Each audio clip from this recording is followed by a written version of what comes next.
Ladies and gentlemen, I call the House to order, and it gives me immense pleasure to open the final of the Vienna IV 2014 on the motion that this House believes that no state, in any situation, has the right to command, encourage, or promote its citizens to fight or die for the country.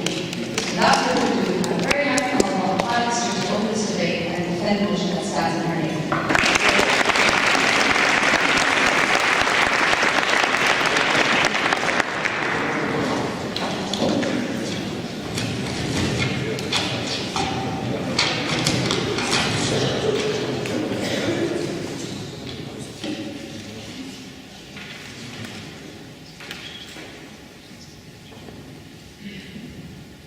Ladies and gentlemen, it is my great pleasure to speak here because what I'm standing here for you to tell you is to tell you that we can change this world, and the way that nation states, the way that our states oblige us to fight for them, to die for them, creates the tensions in this world that we don't want to see.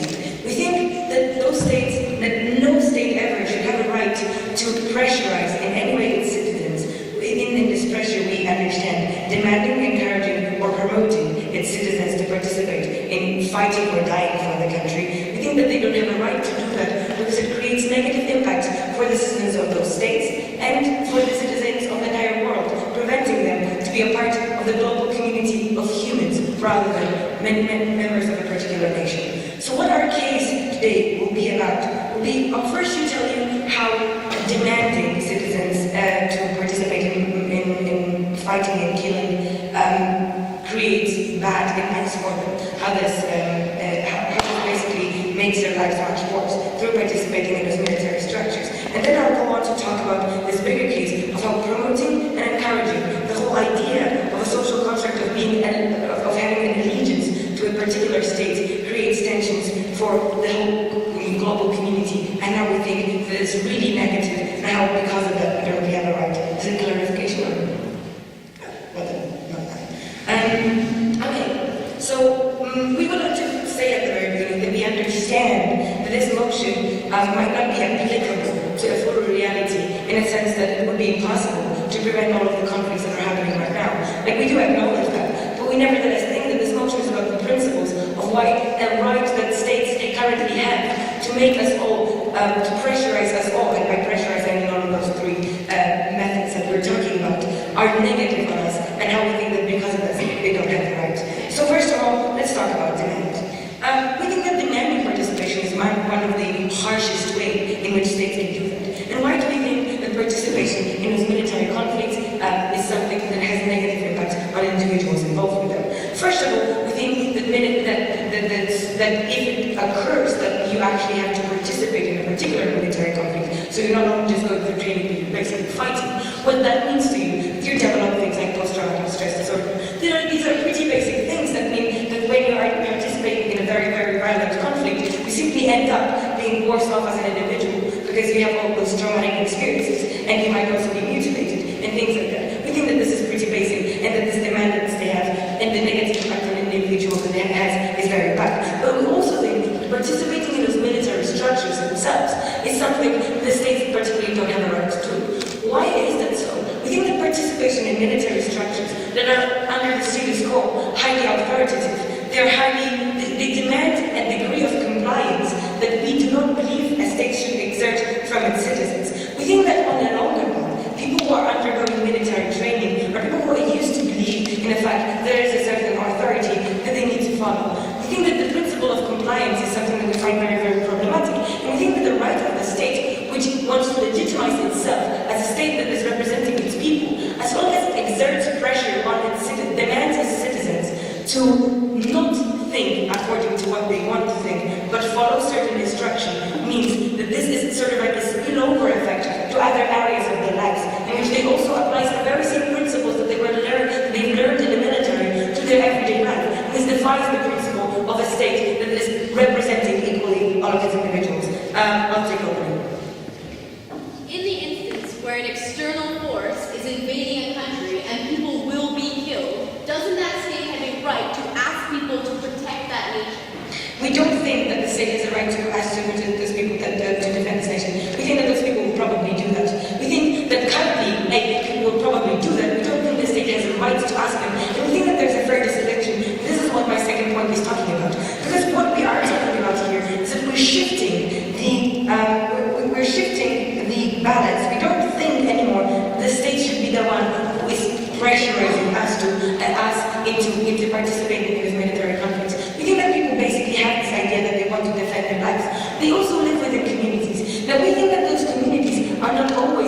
along the borderlines of states.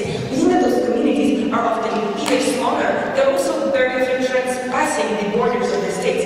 We think that in this particular instance, it is very important that those people will anyway defend those communities. Now, what we think that this motion really introduces is the further encouragement of such an attitude in which you support people who are, in which you can support people from your own circle, from your own community, but you're not pressurized by the state. Because what we think that promoting and encouraging participation in the military system does is it creates the social contract of allegiance to the state, construct of allegiance to the state. It means that allegiance to a military implies the existence of specific state structures, like state administration that is running these military systems. And like why we think that this is problematic?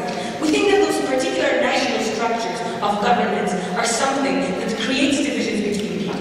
We think that power on a national level, linked to the concept of a bureaucratic military state, which promotes and encourages its citizens to participate in military actions, is something that is very harmful for individuals and for the global community, because those people having the idea of them paying the primary duty towards the state rather than to the community they belong to are facing a trade-off, are facing a moment in which they need to prioritize this national state interest over the interest of the expression, over the interest of the community they're part of. That also means that the state doesn't have the right to pressurize them to do that, because the tensions that it creates prevent the expression of humanitarian community of all people in the world. Like, we do acknowledge that what we're talking about is a long-term solution. We also acknowledge that the idea of a nation-state is something that Europeans invented somewhere around the 18th and 19th century, and that this is something we transfer to the entire world. We think the world is created according to those nation-states. We think that through militarization of those states, and the idea that you owe allegiance to a particular military structure created by a particular political system within your country, you are pressurized to do things that are not according to what the human nature is like, in which, in this human nature, yes, you do want to defend your life, but you don't need to do this for people who are an abstract community, but for people who are your real community. And for those reasons, because we think that, first of all, demanding means that people need to comply to certain standards that means that they're not rightfully participating in the states, and secondly, because we think that it promotes this allegiance to a state and military and political structure that limits individuals, we beg you to propose.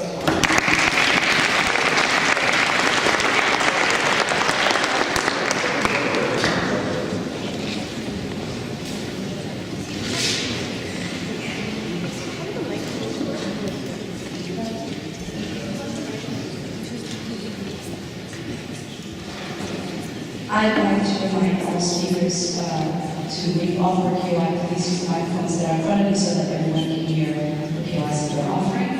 And without further ado, I would like to thank Professor very much for the speech, and I'm very happy to welcome new opposition to this debate in opposition.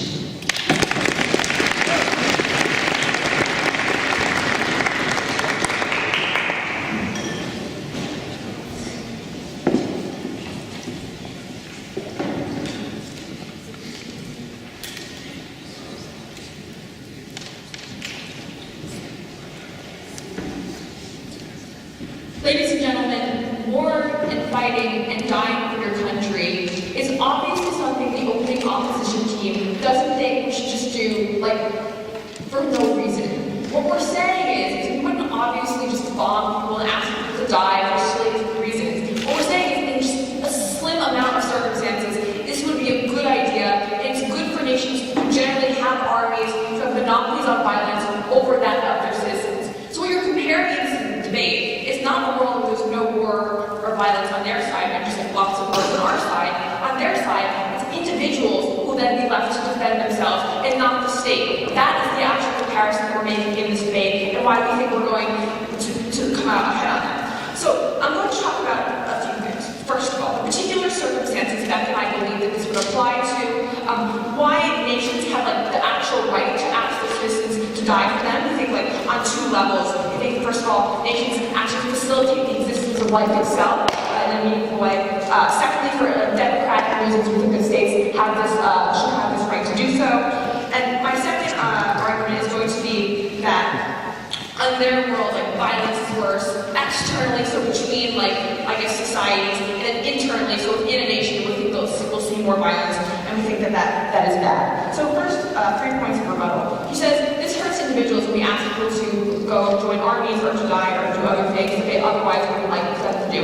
Unfortunately, I think they have to think pragmatically and recognize that people can't just always do what they want. There's greater things that we need to weigh and balance, and that we do this all the time. But sometimes we ask people, for example, for civil servants to not make large amounts of money, for people to go to school when they don't want to, or to join other organizations because it would benefit society as a whole. And governments need to make decisions that not only benefit just individuals, but benefit just everyone else. Because if we don't do this, what happens is people make decisions that advance their own interests, and what you have are collective action problems. And they have a right to protect the good of society because they recognize that individual interests are sometimes not the interests of the whole. And so we ask people to make sacrifices if it's for a greater good, which I'll explain. This is the greater good because it's the defense of the nation, so it provides you the ability to live your life. Okay, second of all, she's a problem with compliance and people just being asked to do things that they don't want to, like the brainwash. Well, I have a response to that. I don't think that people are just brainwashed into joining these armies and they don't do it for any reason. I think that, in fact, countries have lots of debates about these things and they decide whether or not they want to go into a conflict based on a consensus decision because many of these things we're talking about exist within democratic nations or because the people in the society in fact believe that they are defending something that they truly believe in. And so it's not just that we're putting guns in people's head for them to do this or not. We think that people aren't dogmatic about this. They're making actual decisions that they want to do that. Thirdly, she's military structures are very bad.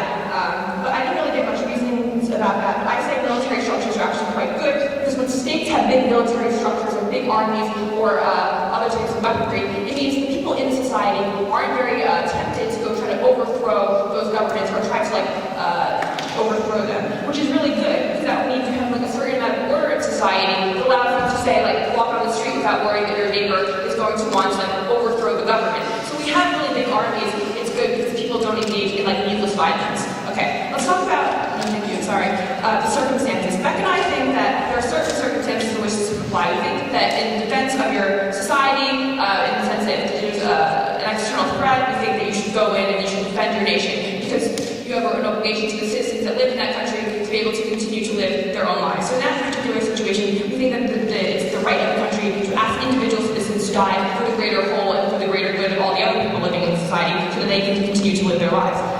We think that nations, the reason that they can do that is because nations facilitate life itself and your ability to live life. What do I mean by this? What I mean by this is they build your roads, they give you education systems, they provide you contract law so you can have businesses, they provide infrastructure, they give you a sense of identity, and other things that literally facilitate your ability to live your life.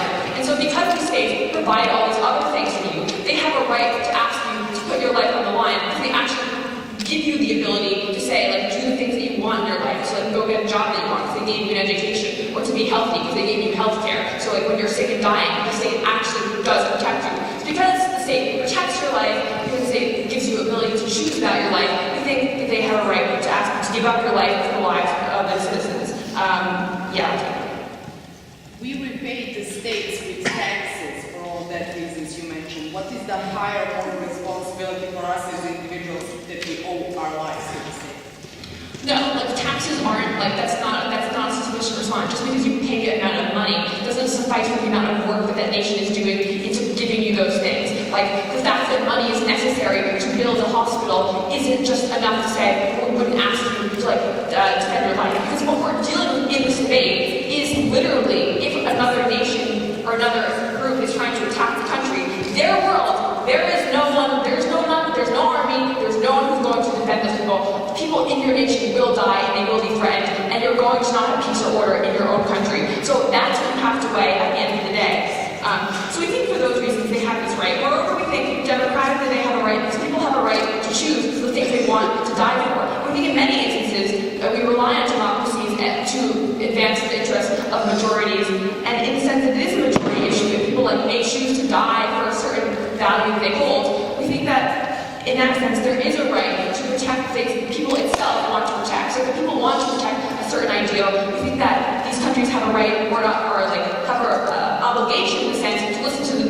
democratic will of those individuals, because the democratic societies provide a lot of good for people in those societies, like giving them the things that they generally think are preferable. Okay, so that's why we think they have a right to do this, because of the things that the nations facilitate. But moreover, we think on their side, violence is going to be way worse. We think violence is going to be way worse because from externally, because we think that individuals will be attacking each other sort of willy-nilly. You don't have the structure of the army, which is preferable, because armies are organized, they make strategic decisions, but individuals make really biased decisions about who to kill, who not to kill. They might not, you're out of order, way out of order. They may not be strategic about it, and that may lead to more civilian casualties. Because when an individual is making that choice, they're not thinking about, oh, I'm killing a civilian, whereas the army is taking into account all those other things. So we think an army is preferable to individual actors just making these decisions. We think also, internally, we get better results because you have an army, you have structures that are preventing individuals from doing vigilante justice or other things. So they know the state is above them, and they're not going to want to try to overthrow the state to get more order in a better society. So for all these reasons, we think people should defend their countries.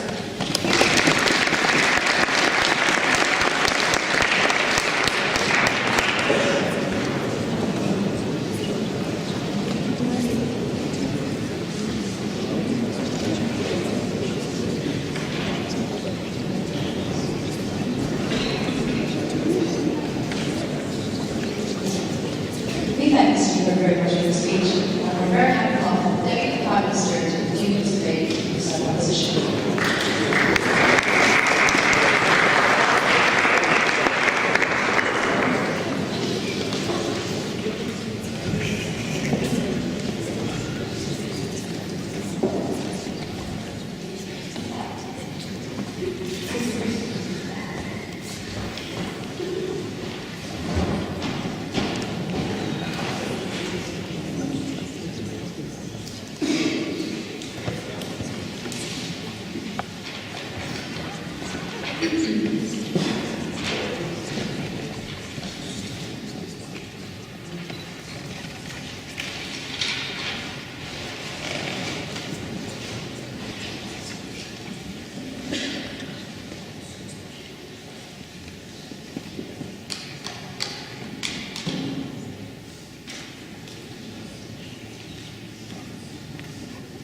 Mr. Speaker, on such proposition, we stand for a world where reality is not an absolute, where everything we live in is a construct, basically, and where we think that there are very many constructs that are bad. And I know that I love talking about constructs in debates, and fortunately, I have been happy and successful enough to talk about constructs from all the other rounds we had, because I've been put into positions where I could argue against them. So here, I'm very glad to be talking about them again, because I think they are very powerful.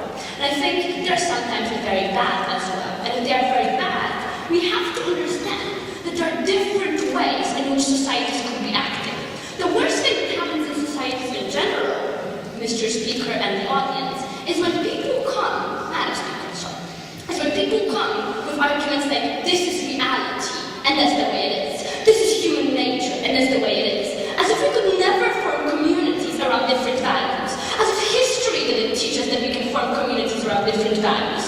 As if anthropology didn't teach us that there are ways in which we can form each other to be more cooperative, to not have macro systems depending on the setting on us, to not have massive political systems.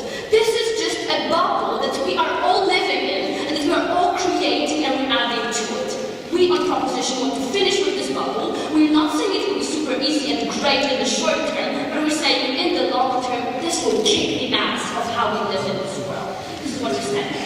So basically, I will have two main arguments for you.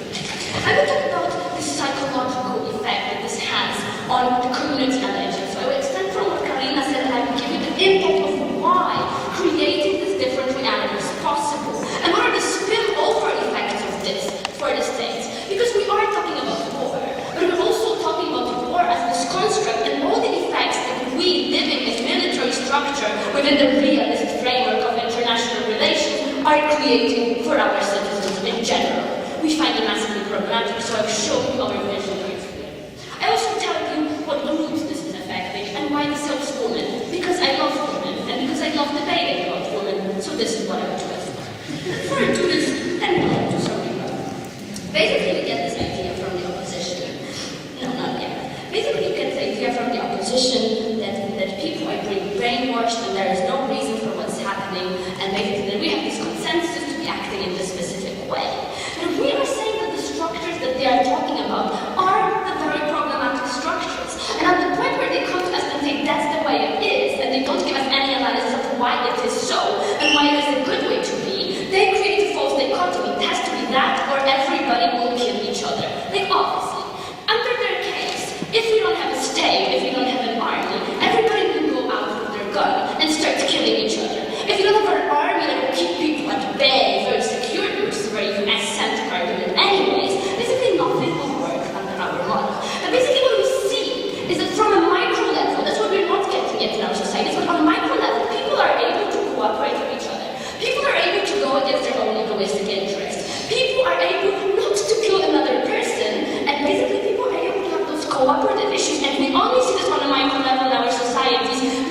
structure.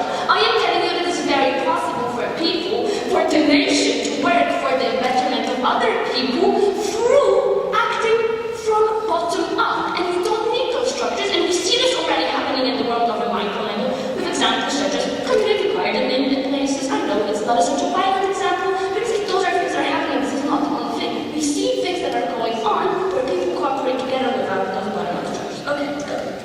So a top-down structure is still better than no structure at all. You still have to deal with that when there are threats. Yes, great. This is a false dichotomy because you tell me that there is either no structure or there is a top-down structure. I'm telling you that in the long term we can have a bottom-up structure. And yes, responding to your point of, yes, in reality we now have some conflicts. I think Caroline already responded to this. In the conflicts we're already having, basically we still tell states not to advertise or encourage, but we think that people, because they buy into the construct already, will continue doing this. So unfortunately we have to have those conflicts continuing. We are not happy about this, but they will continue to do it on their own, because then we say if we have this massive problem with defense, we have intelligence structures that are much more important than troops on the ground nowadays anyways, and this is the way we're dealing with this. Okay, so on the psychological point, why is this very important? And this is directly from what Carolina was saying. We are standing for this idea of cosmopolitanism, so this idea of a majority group and people identifying with communities, not with nations. It's on a principle and practical level. Because the spin was created without a right before, because it causes so much harm, we just don't want to be buying into it anymore, because we feel that a much better basis for the organization of society is a community structure. And we think that this community structure will cause us to have less conflicts, because people will understand their rights and duties in a different way. So in the new world we are creating, basically those conflicts just do not exist to this extent in the long term. And basically people are cooperating, integrating within themselves because they feel that they are responsible for their actions, and not that the state is providing them with structures of responsibility. So why is this very problematic to this group of women and to how we have those visions of society? Because the construct operating here is also this construct of massive aggression, of massive violence, which is very linked to masculinity in our society. And we think that the military is very much conflated with this construct. And we think this is massively problematic, because the division which we are sent in the military for only men going into the military mostly is this idea that firstly this aggression and violence are linked with men, and that they must exist because men are at the basic power structures of our societies. Basically, firstly what we want to achieve is we don't want to associate those massively problematic ideas of aggression with masculinity anymore, and we don't want to have them in general, because we think that many of those ideas of aggression and violence stem from the masculinity in the first place, which we as our society have brought to this very powerful construct. So because of what we tell you on prom, is that we think in the long term here, and that we do acknowledge that in the short term conflicts happen, that we have other ways of dealing with it, but we are not perpetrating a construct that is massively problematic. This is what this debate comes down to. I beg you.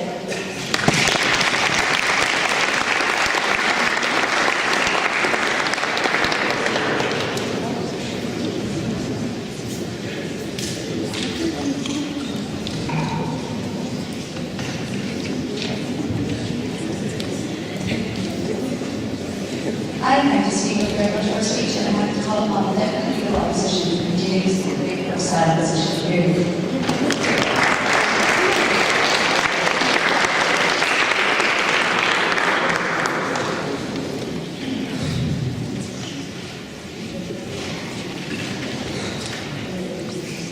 The comparison in this debate is not a cosmopolitan utopia where we don't have war and people grow community gardens and then people vote and decide if they should have certain type of flowers.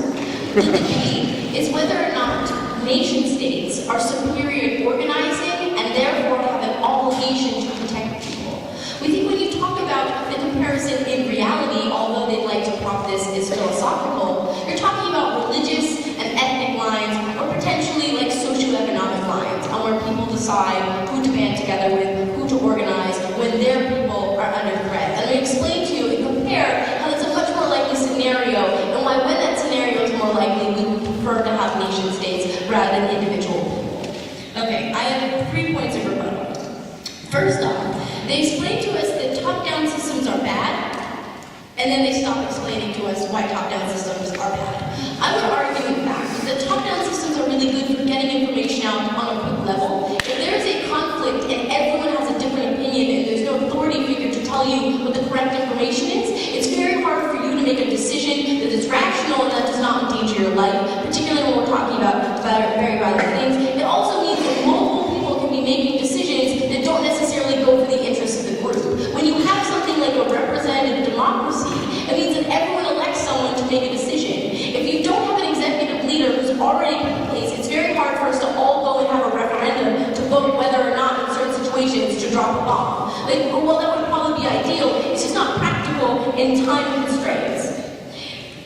Okay, that was done then. So the next point of rebuttal is she tells us communities don't have conflicts. I would highly disagree with this. I think that in many scenarios where communities feel that there's even like a misperception of like another group, or they feel uncomfortable with another group, they're more likely to feel confident in attacking that group when that group doesn't have someone in authority to protect them or is potentially weaker. If they have a resource you want and they don't have someone to protect them, you're pretty much able to take that resource. And I'm going to explain to you in particular cases like the Democratic Republic of Congo why we prefer them to have a nation state with the violence they have currently. Last point about women. As a women and gender study major, I think the best example against this is Israel. I think we can have places, yay, Israel. When you describe war as a masculine feature, you in fact are you're describing women as not having the characteristics that mean like assertive, courageous, or ability to fight for themselves. So we think that a government we like, when we think should have war, is when they don't buy into those arguments that you unfortunately did. Okay, so states actually have an obligation to have a monopoly on power. I'm going to first explain to you, or reconstruct what Marielle tells you, and then compare that to why that obligation is there for like religious and ethnic groups, without religious and ethnic, yeah. Okay, so first point. So we think states have an obligation because they oftentimes represent a group of people. So if a group of people says, we don't feel safe because we have like oil or we have another resource and no one's going to protect us, if that group says, we really would prefer if no one else invaded us, could you protect us? It's an obligation of that state to say, let's get everyone together in one group, let's train everyone, let's get weapons that can protect us. Now the second point is it's really hard. Like, let's say we do get what they want, or individuals and communities in my little town of Wildwood, Vermont decide that they're going to fight against like Dartmouth or Hanover, New Hampshire. Like the problem is, that doesn't make people feel very safe. Because when you don't have the resources to protect yourself, you protect yourself on things like familial lines. That means my dad will grab a gun and my mom will grab a gun, and we don't think that a state trooper who's trained to know how to use a gun is better at taking care of the situation. What we think, in fact, makes it far worse, is people feel very unsafe in their borders. That means you're constantly questioning the people around you if they're actually people you should trust, if they're people that actually should be a part of your society. When you have a construct of a nation, it allows you to have everyone in that geographical location be safe to you. You don't hate them automatically when you don't feel scared. We think that that's a problem. Now the last point, we think not only do you have better resources, like better technology, a group of people can't build a nuclear bomb, a nation can. And while we don't necessarily promote nuclear weapons, we think that the idea of two nations having them defects, like USSR, Cold War, people that kill each other, blah blah blah, is better. So last point, stability. We think people don't feel stable. Look at Ukraine. When the nation is unwilling to protect the people or to protect a group of land, people take up arms and attack that group and have internal conflicts. Before I get on to the comparison of religion, go ahead, back up. Who gets to decide what national interests are? The democracy. Okay. Comparison. Yeah. It's in any case, not just in like North Korea. I'm sorry. Okay. So religions. Why are they worse at having conflicts, and why do we prefer nation states? So religions oftentimes have a concept of an afterlife. We think this escalates violence in the majority of cases because you don't just want to get rid of, for example, in the Democratic Congo, certain groups of Christians. You need to get rid of all the Christians or all the Muslims because they internally affect your ability to get an afterlife or to move into other periods of your life. We think that when you add a heaven or hell dynamic to religion, you not only don't allow people to make a choice into that religion if they're not born into that category or born into that group, but you also escalate the violence because it becomes about afterlife and your salvation, not just the nation and like a short-term conflict or a short-term period. We think that it actually makes things bloodier and it makes people act crueler. We think that's bad. So why are ethnic conflicts the comparison as well, and why we don't like those? So particularly in ethnic conflicts, we see that the resolution to those conflicts are really bad. Because the problem is, if you are an ethnicity, like in Rwanda, for example, and you're like a Hutu and a Tutsi, it's really hard after that war, if those two groups of ethnicities have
very much for the speech and call upon the Member of Parliament to open the second half of the debate.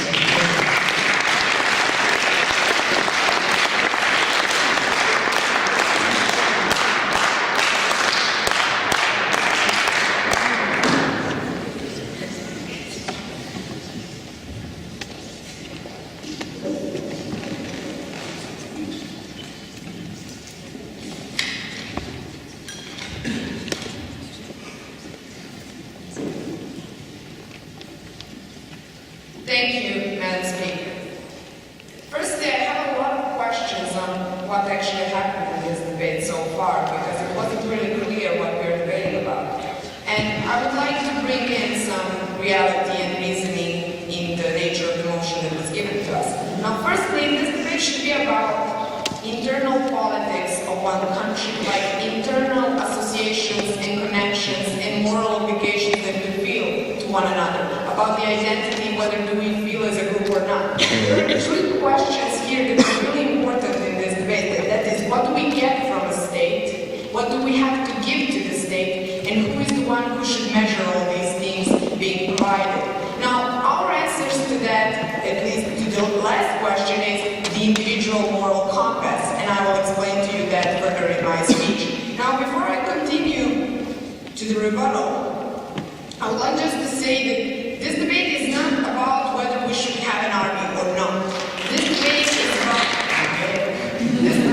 is about whether should I choose to be the part of my nation's army, or should my choices be skewed by propaganda, by propagating, or by making me do this. Now, let's go to the rebuttal.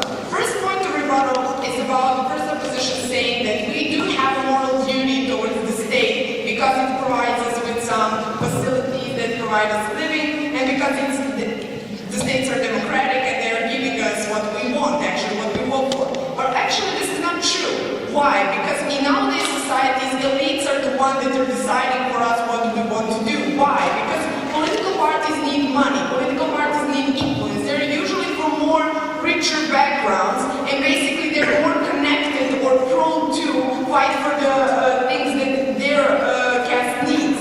And basically there are a lot of interests that are not only political and the free will of people, but business that is necessary for any state to provide people with jobs and things like that. And politicians are inclined to give them more, and thus not really giving back to the people. So it's not really that simple. We vote, they give us what we want. In many states, the individual needs to evaluate whether he got what he deserved or what he asked for.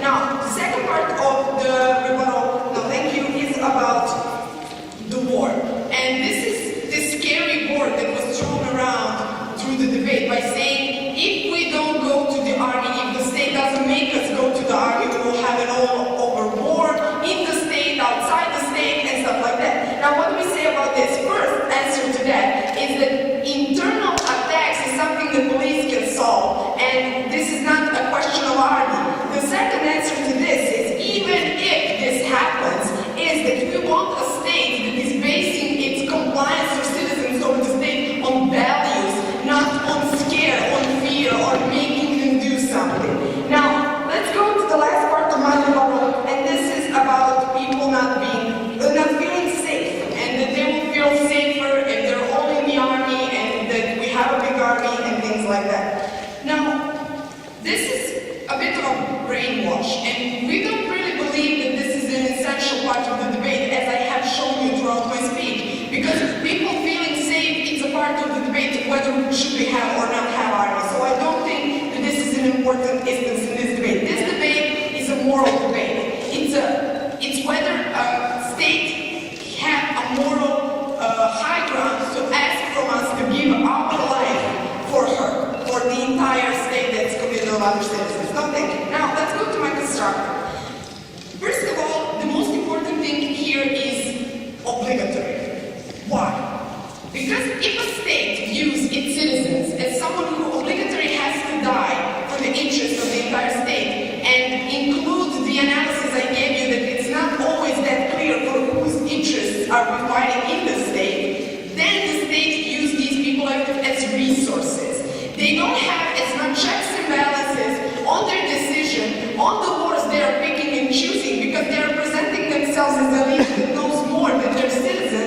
because these people don't really have a true say in whether we will attack or not attack some country. These elites are actually constructing our interests. How? Because they tell us it's a danger. Because they tell us we have to go in war with Iraq or we will be attacked. This leaves a lot of room for manipulation. That is the point. It leaves a lot of room for manipulation, and we believe it's better for an individual to decide whether to do this. What will this create if the individual is the one deciding? This will create politicians who are trying harder to make their citizens happy with the nation, to make their citizens happy with the way they're providing nation with a national identity and feeling as a group and feeling cohesive. This is really important because states usually undermine some minorities and usually undermine some classes. So we believe that this would make them try harder to be viewed as states that gave back to its citizens. Second. Why are individuals better than governments at deciding how to take group actions with the most amount of intelligence possible? They're not supposed to lead an army, they're just supposed to decide whether they want to die for the country or they believe it's a great job. Basically, what do we have to take into consideration here as well? The second part of this is that they're asking for us to die for an idea. And this idea is nation. They're asking us to die for a group, for an abstract group that they make us believe that is the group that we belong to. Now, this is important because it provides us with an element of irrationality. Why? Because if you're obligatory to die for this group, this means that idea is something most important that you have in the society. Why? Because your life is the only thing you can give for this. You cannot commit a suicide, you cannot kill anyone else, but for this idea you have to die if your country calls you to die for it. So basically it puts it on a moral high ground that this is the biggest idea of all and the biggest part of our identity. This is providing it with irrationality. And why is this important? Because it polarizes societies. Because if you don't want to be part of the society, then you are the state enemy. If you don't agree with some war, then you are a state enemy. Then you don't want to be part of this society. It's creating this sort of construct that we need to support all the decisions considering our national interests that political parties tell us that we have, or we are against them. We don't want to be part of this society. For all these reasons, I beg you to propose.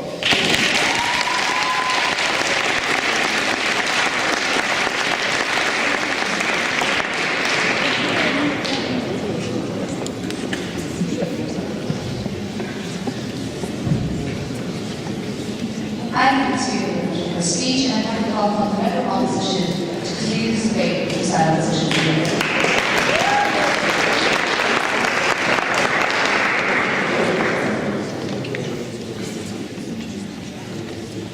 To continue the ongoing debate tradition of continually re-clarifying what this debate's about, I'm going to start my speech by saying this debate is about questioning whether there are any times the government should incentivize or coerce military participation. Opposition side says yes, there are some times, albeit not that many times, where the government should probably step in, where individual choice fails, or bottom-up choices, though we would like them to work, might not meet the demands of the situation. We acknowledge that the question of whether or not armies are good is relevant to this debate, but only insofar as the government is deciding how it should act. That's where my section is going to be, where I'm noticing that governments are bound to act in a utilitarian way. I'm going to explain why they are, and then I'm going to explain how sometimes incentivizing or coercing military participation is the right way to go. Before I get that, though, I want to talk about what's for the side of government. So the first thing we hear coming primarily out of the government is this idea that top-down systems are inherently coercive, and this cuts people off from the world and cuts people off from their communities. Opposition side would love a tutti-frutti paradise where bottom systems always work, but we have to engage with the reality of that sometimes it does. There are many incentives against military service. That means an individual would be likely not to choose it. Some of them are outlined by the government when they said that some people might not want to kill another human being, or some people might face PTSD, or some people do not want to be parts of the military organizations for other moral reasons. And we think that these are many reasons in which individuals would choose against military participation. But we often have to recognize that pragmatics at times, where governments are forced into action, sometimes militarily, not by their choice. When a country's invaded, their citizens face death if the government doesn't mobilize an army. And sometimes, not enough people volunteer. Quite frankly, this is something that happens. And when it does, we would be quite happy to say the government should probably implement the draft. The government should probably get people to join the military. Because although some people will be sad that they're in the army and they really didn't want to be, we think that that's outweighed by large numbers of peoples whose lives are being saved. Because conquering armies are not kicking down the doors and shooting people to obtain the lands. We would point out the example of when Israel was invaded by Egypt, Lebanon, Syria, and Jordan at the same time. We're glad that Israel established a draft because the alternative is probably a lot of death. The alternative is a lot of people dying. And we're not willing to weigh some people's choice of not wanting to join the army over actual people dying. That's what our position stands for. Coming out of the second area, we have the idea that only the individual has the right to decide whether or not they want to fight, whether or not they want to die. We would say, first off, sometimes individual choices don't serve the majority, like the one I just outlined, where individual choices against joining the military cause significant harm to the majority of other people, the majority of people who are dying when they're being invaded. Or individual choices do not help other people in society. If people are biased against certain ethnic groups or certain religious groups because of the way they were brought up or because of anything in their lived experience that preferences them against another group of people, their individual choice might hold necessary harms for other people in society, something the government can check. But also we would point out that individuals are biased towards self-preservation. People are likely to act solely in their own defense, and we would not support an individual willing to put 10 people in front of themselves to save their lives. We don't think an individual can make the choice of letting other people sacrifice themselves so that they can live in this falsely safe world. We don't think people have the right to sacrifice other people. And that's what you're doing when you don't enter military service when you're being invaded. That's the situation in which the government should probably step in. Okay, positive matter, why is the government bound to be utilitarian? Is first of all, governments are uniquely bound to the majority in a way that the individual can never be. They are bound to work towards the greater good in ways that bypass individual moralities. The example I always like to use of this is alcohol laws. Some people believe alcohol age being 18 or 21 is ridiculous. It should be lower. My Irish family thinks that we should aggressively promote alcoholism in our youth. That's their morality. Some people think no one should drink ever. Some people think you should only be able to drink in communion. What I'm getting at is there are a plurality of individual moralities that shape how individuals see the world. But when the government makes a decision, say, on alcohol laws, they acknowledge that on some level they have to bypass the way some people view the world to try and make a policy that serves as many people as best they can. I'll take you in a bit after I finish this analysis. So, in the case of the military draft, we think, yeah, there are individual moralities that may cause people not to want to join the draft. But we think that in cases when it serves the majority, we think the government has a unique right to bypass that, and in fact concedes that it must bypass that by making any law ever. When a government makes any policy, it concedes that some people disagree, but acknowledges that the benefits gained from this policy outweigh some people being exempt.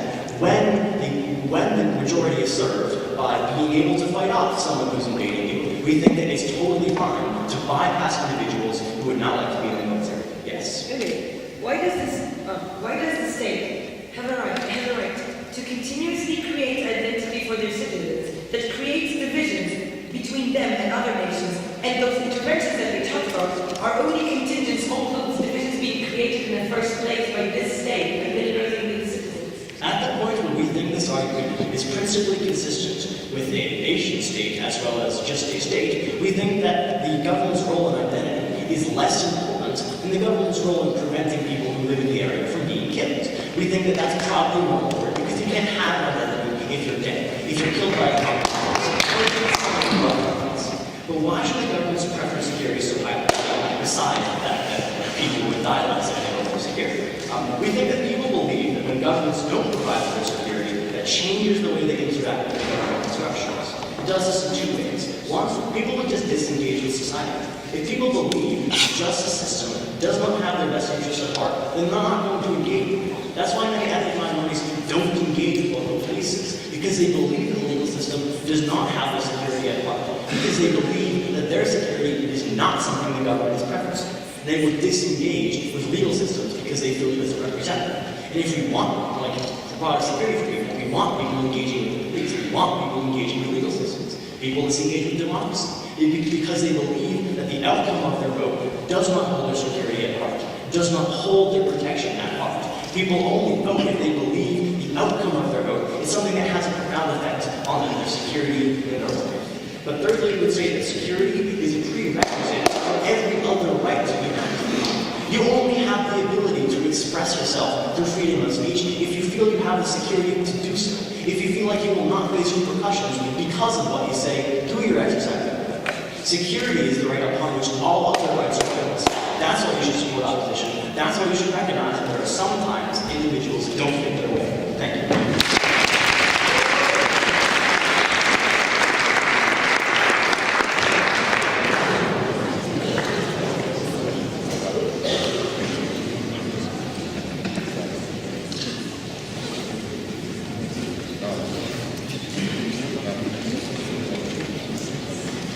I thanks to the opportunity speech, and I'm very happy to call upon the government to summon this debate and accept this issue.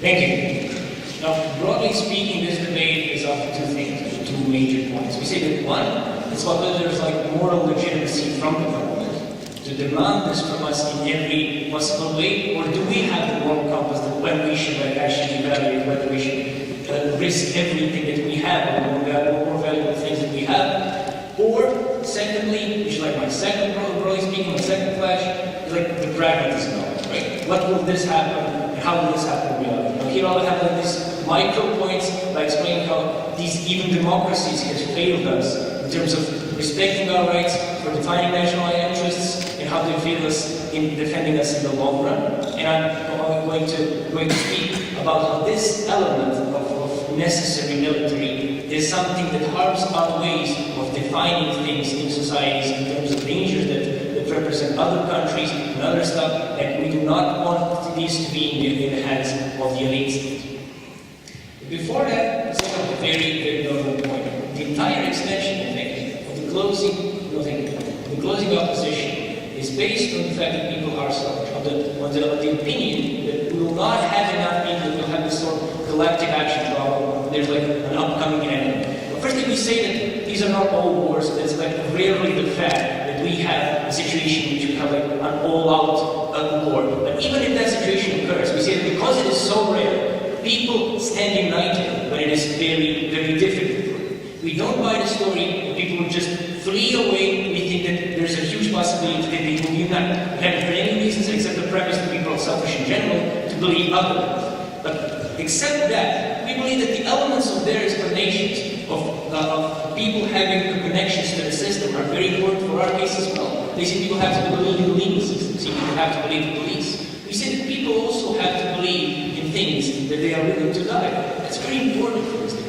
Because we say that if the state imposes on us, why do we die? There's like an even more risk that people are less prone to fighting than if they feel that this is the right thing to do, than if they feel that this is the right value. And we lose this debate because we have this sort of obligatory conscription or whatever. If we had this debate, more people will be motivated to die for other people. And this is something that we lose because we have this sort of obligatory conscription. And thirdly, in the end, every individual has a moral right to decide whether the state has done enough for him in order for him to get his life to it. And here's my first moral point, which I promised at the beginning of my speech. What we say is that the relationship between the state and the individual goes as follows. The state provides us with services, with infrastructure, with some basic framework of function. What we have in return is to give this sort of taxes. What we have is to obey its laws. What we have is to show broad respect for the state, or whatever. We think that there are like so many ways in which we can repay the state when it gives us, okay, higher taxes, whatever. But whatever they do, we don't think that they have a moral legitimacy us give our lives for the state. And here's why. We believe that the fact that there are like hospitals and schools does not mean that we should give our own lives for the state. And this is why, because every individual is unique, no thank you, in its relationship with the state. And every individual is the only person who can have this proper metric of whether the state has done enough for him in order for him to risk his life, which is the most important thing that he has for the state. If we don't believe that this on a collective basis morally can be defended otherwise. We think that this cannot be decided or evaluated from the positions of the government, and we think that it is morally abhorrent to generalize things and to say that the state has done so much for everyone that everyone should risk their lives for the same state. No, thank you. Now that's the morality clash that we win because of these measures. But here's the pragmatic clash, which is basically probably the reason why we had this sort of obligation, why we had this sort of obligation in the first place. But we say that even this is something that we win with. Here's why. We say that, in terms of dictatorships, of course, that we have this problematic fact. But we are going to defend in democracies that the government and the politicians have our democracy and our debate skewed in terms of how do we go to war and why do we go to war. We have examples such as Afghanistan and Iraq. We have Iraq where we have blatant lies about whether and how much Iraq has to which extent they have weapons of mass destruction. And we have this sort of an immense power on the government to decide for us whether something is a threat or not. We think that that's highly problematic for the reasons that they're influenced by other actors. We see many lobbies, we see many businesses, we see the military-industrial complex, for example, in the United States. We see in other countries many other actors who have skewed this process for us. And we believe that this process has to be enlightened again. This process has to exist all over again. This is something that we lose, which is very, very harmful. Now, before I continue with this analysis, sometimes a country is invaded and not enough people volunteer. If this isn't the instance where you can implement a draft, what do you do?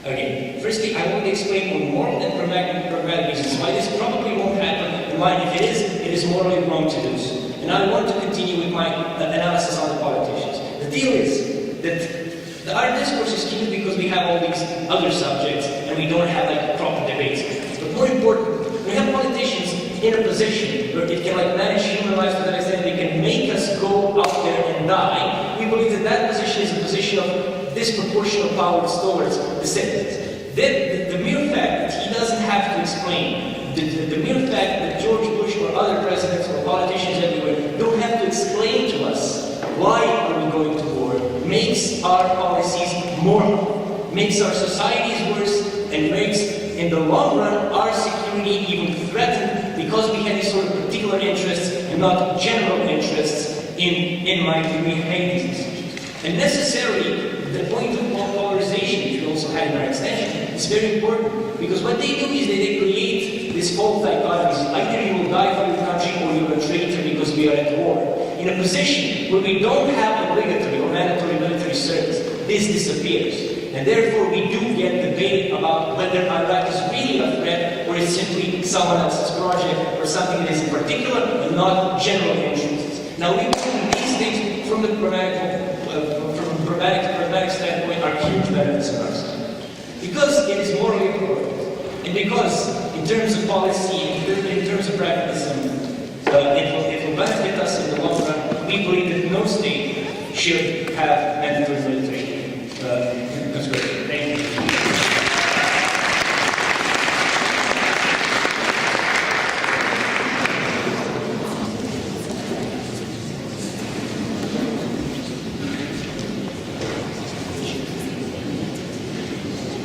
I'd like to see the referendum speech and to sum up this debate from side opposition, and as a whole, I'm very welcome on the opposition.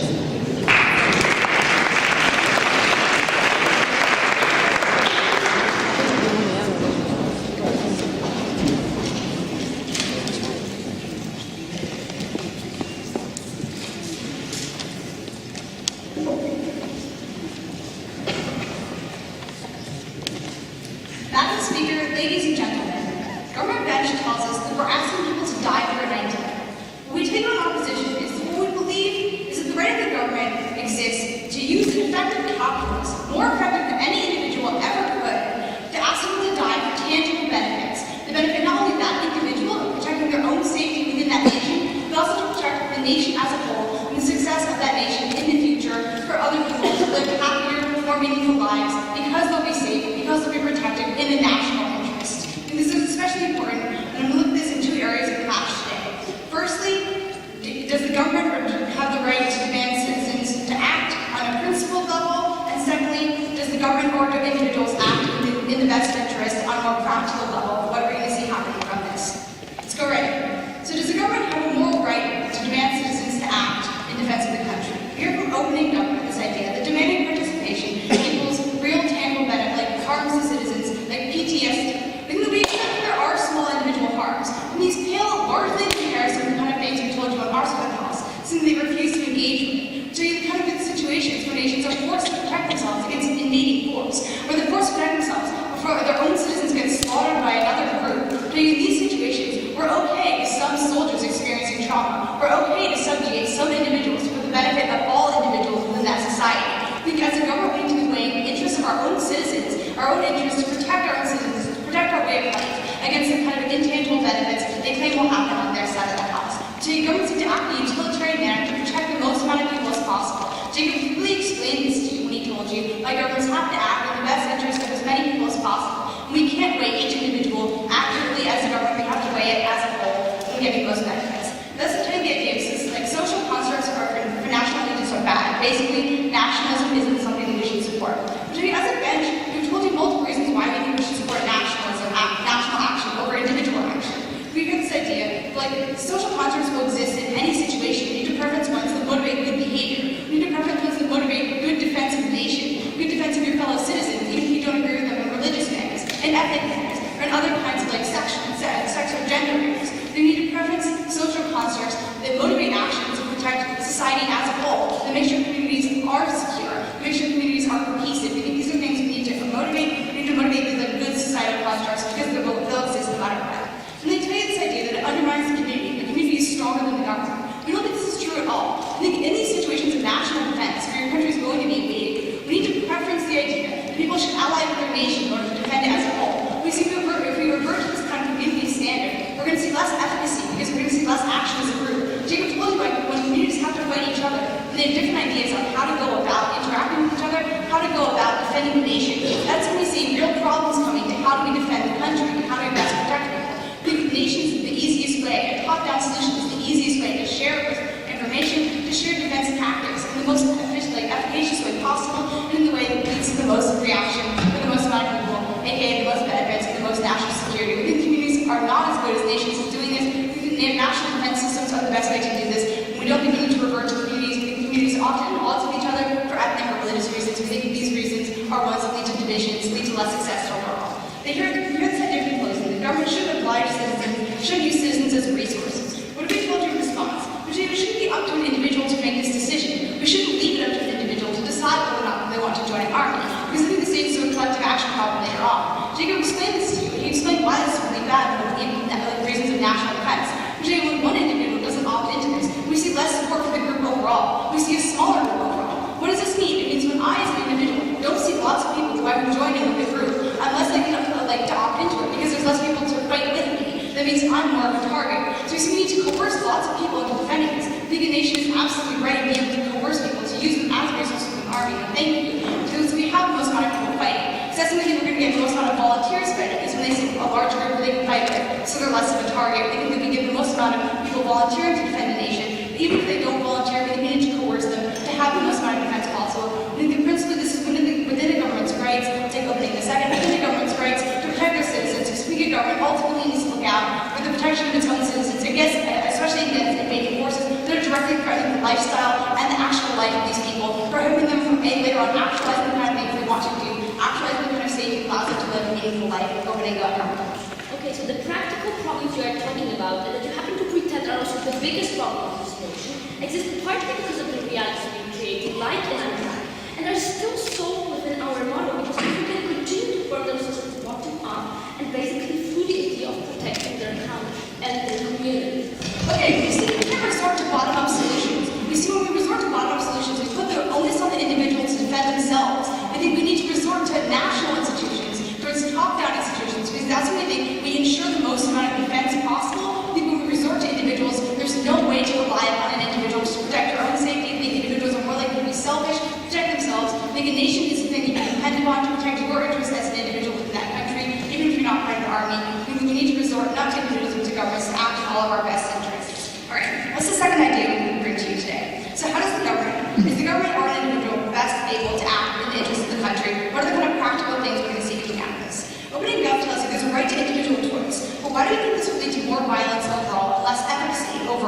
We tell you for two reasons. We tell you there's no right to individual choice when this threatens to undermine national security for lots of people. We think that when your individual choice threatens the ability of thousands of other people to continue living a life that's safe and secure in the country, I think at that point you don't have the individual choice, and the government has the right to subvert that individual choice because it's looking after the majority of people, as governments are intended to do.